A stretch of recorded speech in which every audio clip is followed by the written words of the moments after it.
আসসালামু আলাইকুম এভরিওয়ান, কি অবস্থা সবার? আশা করি সকলে অনেক ভালো আছেন। তো অনেকদিন পর আপনাদের মাঝে একটি ভিডিও নিয়ে আসলাম, আজাইরা ভিডিও আর কি।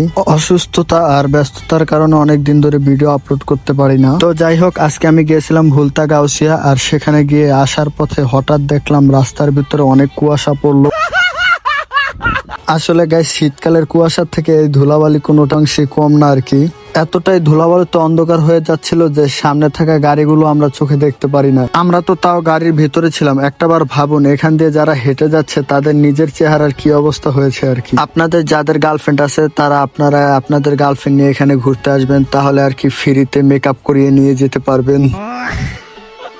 তো যাই হোক, এরকম ধুলাবালিতে আপনারা অবশ্যই মাস্ক পরিধান করবেন, কারণ এসব ধুলাবালি অনেক জীবাণু থাকে আর শরীরের জন্য এই ধুলাবালি অনেক ক্ষতিকর। তো গাইজ, ভালো থাকবেন সবাই, দেখা হবে পরবর্তী কোনো এক ভিডিওতে। আল্লাহ হাফেজ, টাটা, বাই বাই।